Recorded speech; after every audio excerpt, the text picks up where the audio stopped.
How we doing, everybody? It's your guy Wardy here. It's currently June 5th, 2025 at the time of this video first coming out. And folks, we have to finally start to deep dive into the trade rumors season. Not only are we going to be covering everything on the Mets front there, from rumors to active trades there leading up to the deadline itself, but we're going to be covering everything obviously up until that point. And there's been some key reporting that's come out over the past 24 to 48 hours, courtesy of Jeff Passan and ESPN, to in fact suggest that Cedric Mullins may just find himself landing in Flushing, Queens by the MLB trade deadline. Mets fans, I want to hear your initial reactions to that in the comments down below. We're going to break down who exactly is Cedric Mullins, what do you need to know about his game, what is the likelihood, unlikelihood of a trade happening for him, where does this reporting come from, and ultimately, why would the Mets go out of their way to try to land the lefty bat reliever there from the Baltimore Orioles? That and much more is what we're about to get into, everybody, so thank you kindly for smashing that like and subscribe button as you first chime in. And again, let me know all those initial reactions in the comments down below. And as always, shout out to our amazing sponsor at SeatGeek that has you covered for all of your ticketing needs, folks.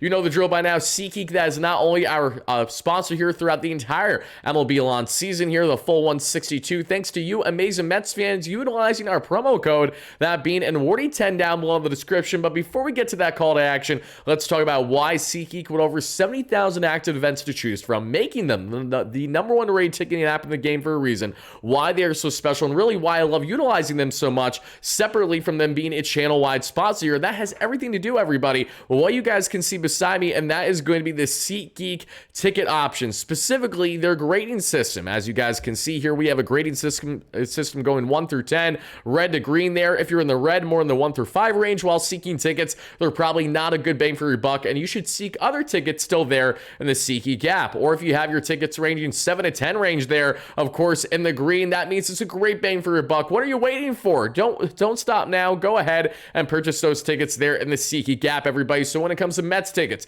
comedy show tickets, concert show tickets, you name it, what are you guys waiting for? Make sure to check out our great friends here at SeatGeek that have you covered. Please make sure to click the link down below in the description of today's video, and that way you too get 10% off your next ticket purchase by utilizing our promo code WARDY10. And shout out once more to our amazing sponsor at SeatGeek for being a great sponsor here on the platform. But guys and gals, let's get right into this and let's talk about where initially does this reporting stem from. Well, as we know, the Mets have been in some early rumblings so far this season, including guys like Luis Robert, who the Mets were linked to by Bob Nightingale of the USA Today over this past month as a potential center field option, specifically after we saw guys like Jose Siri go down with injury. Now, funny enough, at the time me recording this video, this is still June 4th of the time me doing this right now, I actually met Jose Siri for the first time ever today while walking around in Beverly Hills picking up a coffee this morning on my way back. And great guy, had just a nice cordial conversation with him quick. He is very excited to return to this Mets team. But even with Jose Siri waiting in the wings, who's taking BP with the club, who obviously is working more defensively on his rehab that we're seeing there, we just have yet to see more actual lateral movement that's been reported at this point for him coming back from his leg injury. But Jose Siri is a guy that the Mets know is a big boomer bust, but has a lot of potential for them, and also a lot of swing and miss. Tyrone Taylor has been fantastic in center field over the past month plus. We really can't ask for more, and defensively, you look through his baseball savant numbers, the guy's absolutely elite. He's in the 95th percentile in sprint speed and that we're seeing right now, and outs above average. He looks tremendous. His arm strength as well is up a lot this year, getting more consistent playing time at center field this past month. So there's been a lot to love with Tyrone Taylor. So even with all these things working right now for Mets center field, they were connected to Luis Robert over this past month. Now, we're going to talk more about Robert as a potential fit on the platform here going forward, everybody, in our future trade target videos, so be on the lookout for that, as always. But when it comes to who fits this Mets team potentially best right now, leading into the MLB trade deadline, Jeff Passan of ESPN made it abundantly clear that it really feels that's kind of Cedric Mullins or bust. And let's get into why exactly that is, everybody.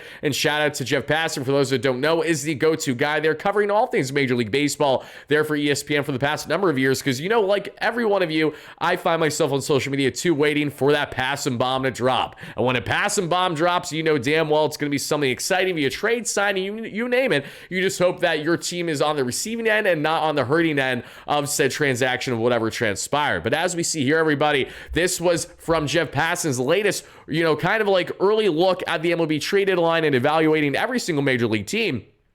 And as you guys can see here, he does in fact have the New York Mets landing Cedric Mullins, as that is the prime fit for them. And he goes as to why that exactly makes sense for them here in this piece that you guys can read up right now to check out. But, you know, in summary, he pretty much says how Cedric Mullins obviously fits the current need for the Mets that we see in center field specifically. And obviously that can take the weight off the shoulders a little bit of guys like Tyrone Taylor. Even with Jose Siri coming back, it doesn't change the fact that Cedric Mullins will be far and away their best option. And to pair Mullins with everyone else that the Mets currently have in their lineup, that naturally is going to set them up for great things and potentially get on that deep run that they are looking for this year to, at minimum, get back to the NLCS like they did last season. But after evaluating every single team as if they should be buying or selling, not only does he have the Mets obviously buying right now as one of the best teams in all Major League Baseball, but he has the Mets as the clear best fit in landing Cedric Mullins this year at the MLB trade deadline. And there's a lot that I have to say about this, folks, because right away the initial reaction is that Cedric Mullins definitely has upside for this Mets team. There's no doubt about it. And as you guys can see from the stats down below,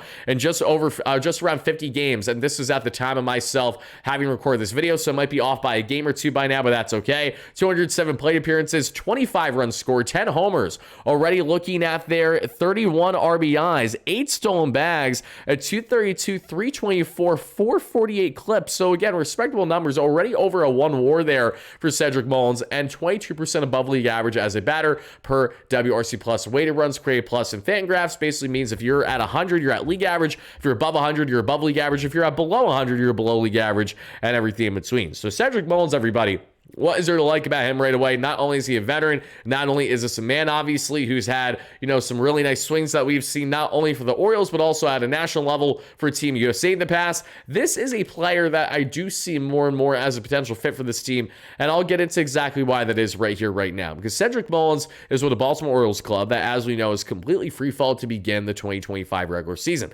So much so that even with their pitching being the main culprit, their offense has been lackadaisical at times in the process too, and they're looking like a more and more of a team that's destined to go on a selling spree than to be shopping much at all there at the MLB trade deadline. And I have all the understanding as to why they have gone there, unfortunately, as someone who likes the Orioles as a team out of the American League, but knowing that it looks like that they're going to be selling more than likely at this rate, Cedric Mullins, a veteran power bat there that obviously has some swing to miss for sure. The savant numbers aren't overly sexy, but there's a couple of things in particular that I'm going to highlight here shortly regarding Mullins for you guys to check out and hear for yourself. But as you guys can see from the numbers, this is a consistent guy that can give you 20 to 30 home runs every single season there, and he's on the final year of his expiring $8.73 million contract. That's very enticing for a Mets team, obviously, that has an aging contract in its final year in Starling Marte itself, but Marte is very limited in his defensive upside, and Marte's not anywhere close to as good of a player currently as someone who Cedric Mullins has and will continue to be for the Baltimore Orioles. But Mullins not only gives the Mets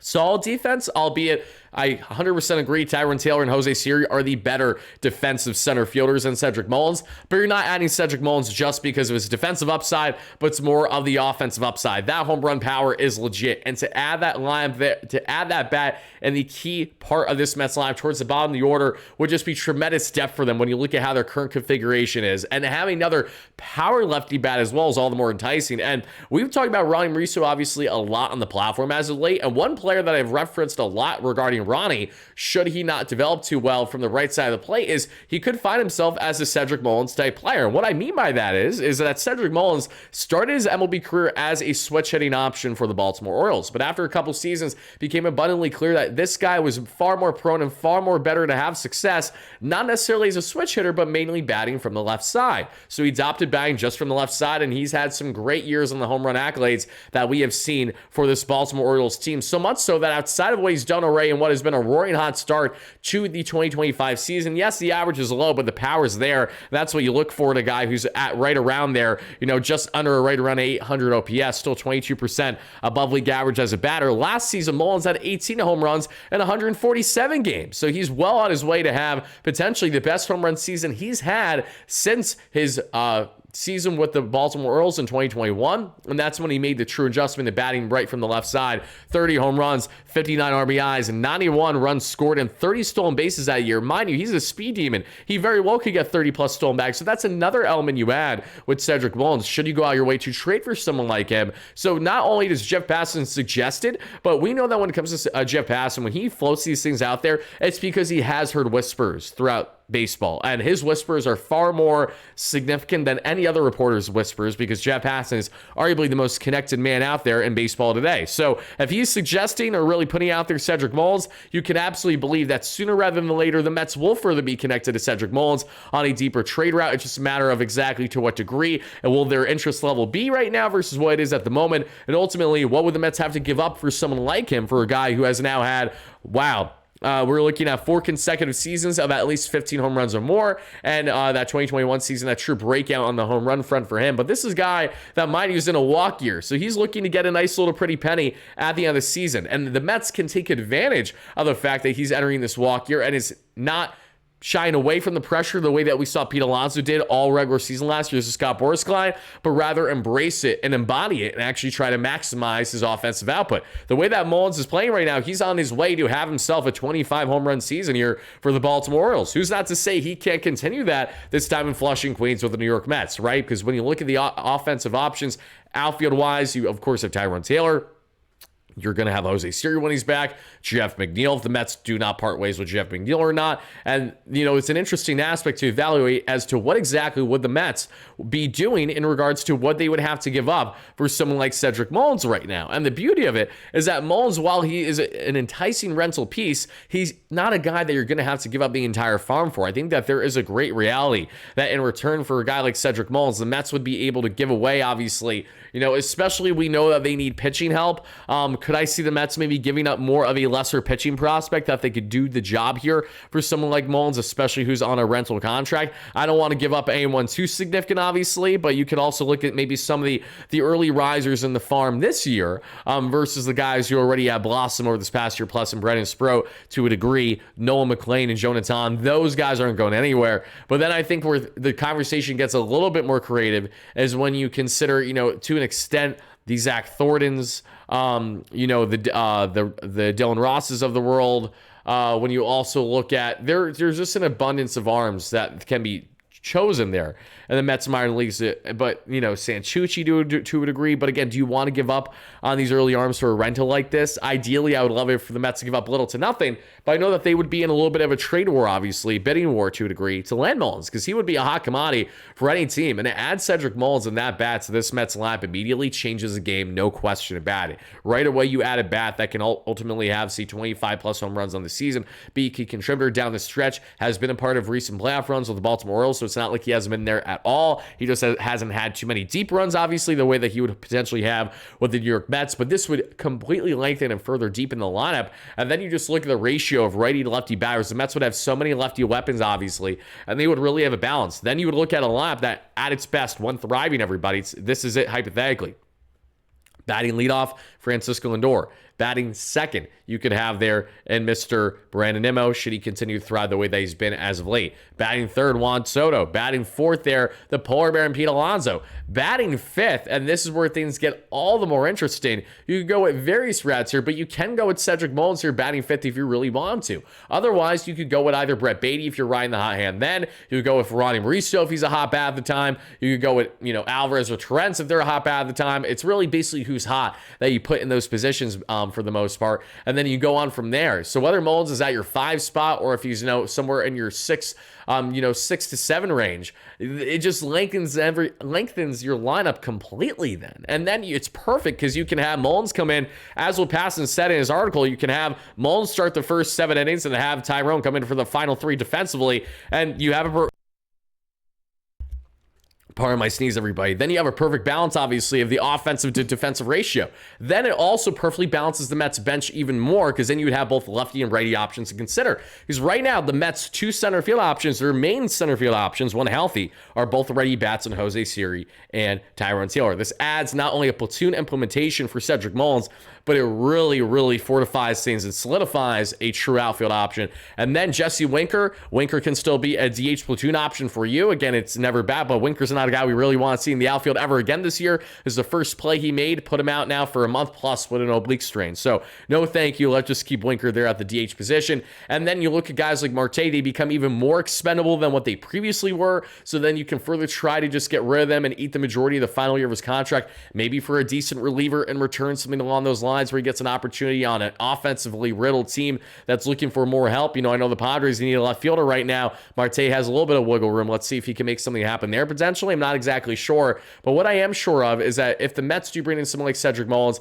they have an abundance of riches for their immediate outfield options, and it doesn't block the future and the Drew Gilberts, say, next year, or, to certain degrees, Jet Williams, based on the amount of center field options he gets, among others, because you only have Mullins as a rental for the remainder of the season. So that alone makes him enticing, and I think you add that weapon to the depth of the order of the Mets lineup as is already, and that just really puts them in a great position to be as good as any out of the National League. Then it'll really come down to, obviously, how much of a balance do they get going, how much do they lean on their bench, especially with the Swiss Army knives of the Luis Angel Acuñas of the world, should he still be on the roster by that point, among others, in the base running aspect with Siri as well, and then the pitch hitting aspect. I just think if the Mets bring in someone like this, Luis Robert to a lesser degree because of his current production right now, among others, it isn't a drastic move that says, oh my God, the Mets just landed one of the best sluggers imaginable, but it's a perfect complementary move to a team that's already very good, and it's well on its way to potentially having a 100+ win type season.